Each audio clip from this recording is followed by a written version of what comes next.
অনেক দিন পরে গেমে আসছি, গেমের স্ক্রিনটা অন করেছি, খুব শান্তি লাগতেছে দেখতে।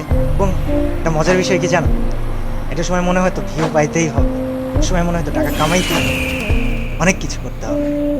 এটা এখন কি মনে হয় জানো, এখন মনে হয় কিছু একটা করে যেতে হবে যেটার জন্য মানুষ আমাকে আজীবন মনে রাখবে।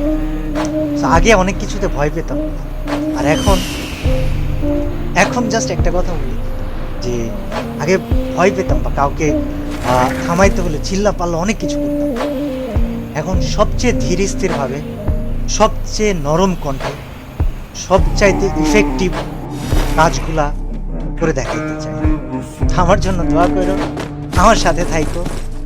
আর বিশাল অ্যামাউন্ট অফ মানুষ আমাকে প্রশ্ন করতেছে, কল দিতেছে যে ভাই আপনার চ্যানেলের 1800 ভিডিও কোথায় গেল। ওয়েল, কোথায় গেল কি হলো তোমাদেরকে বলবো না, তবে বিষয় হচ্ছে যে একটা পরিকল্পনা ছিল, আছে। আমার জন্য দোয়া করো যেন আমি পরিকল্পনাটা বাস্তবায়ন করতে পারি এবং তোমরা আমাকে মনে রেখো আজীবন। আমি তোমাদেরকে আসলে অনেক ভালোবাসি, কিন্তু তোমাদের থেকে বেশি ভালোবাসি আমি আল্লাহকে। আমার পরিকল্পনাটা অবশ্যই থাকবে, তবে আছি আমি কিছুদিন তোমাদের জন্য সাথে দেব। আর অফিসিয়ালদেরকে আমি বলবো, আপনারা যদি আমরা এই ভিডিওটা দেখে থাকেন, আমাকে খারাপ ভাইবেন। আমি কমিউনিটি, গেম, এটা আমার কাছে খুবই ভালোবাসার জায়গা। আপনাদেরকে আমি অনেক সম্মান করি, অনেক রেসপেক্ট করি। আর আপনাদেরকে না দায়িত্ববান হতে হবে। অর্গানাইজার, আপনাদেরকে দায়িত্ববান হতে হবে।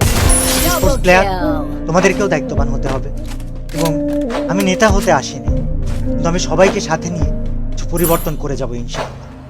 আমাকে অনেক অনেক জায়গা থেকে, আমি ফ্রি ফায়ার ক্রিয়েটর বলে অনেক সময় অনেক কথা বলা হয়েছে যে কি করতেছেন আপনি, হ্যান ত্যান সাতশত।